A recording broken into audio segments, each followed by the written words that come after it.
Panginoon, maraming salamat sa bagong araw na ito. Maraming salamat sa masarap na tulog.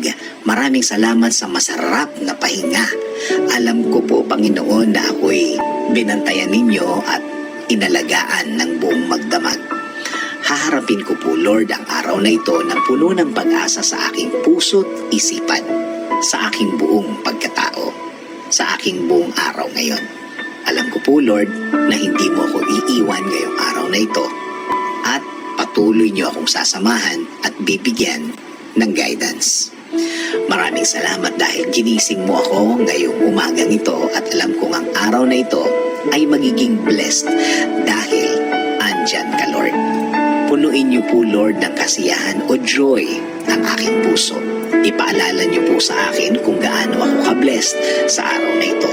Lagyan niyo lagi ng dahilan ng aking kasiyahan at mga dahilan kung bakit magiging thankful po ako.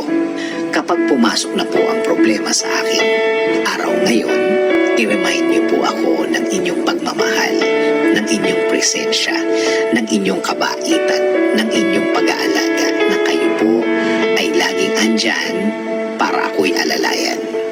Kapag ako po ay naghihina, ipaalala niyo po sa akin na lagi po kayong andyan para ako'y tulungan, para ako'y alalayan, para ako'y alisin sa isang problemadong sitwasyon.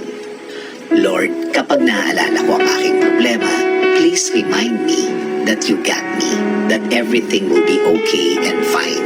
Please remind me also of my purpose. Kung bakit ako nasa mundo, kung bakit ako nabuhay, kung bakit ako andito para sa araw-araw, para paglingkuran kayo at mahalin. Kasama na ang mga nagmamahal sa akin at nagpapahalaga na kayo pa din ang dapat masunod sa aming buhay. Naniniwala kami sa iyong plano na lahat-lahat ng gusto niyong gawin sa amin ay makakabuti sa amin, na ang lahat ng plano ninyo ay makakabuti sa aking kinabukasan at kinabukasan ng aking pamilya. Lord, patuloy niyo pong pasukin ang aking buhay. Isinusuko ko na po sa inyo ang aking araw-araw, ang aking mga gagawin at aking mga plano.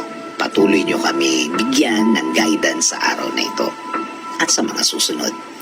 Alam ko po, Lord, na ang araw na ito ay mas mabuti, mas maganda, mas produktibo kesa kahapon. Dahil ang lahat ay magbabago kapag kasama ka namin, Lord. In Jesus' name we pray. Amen.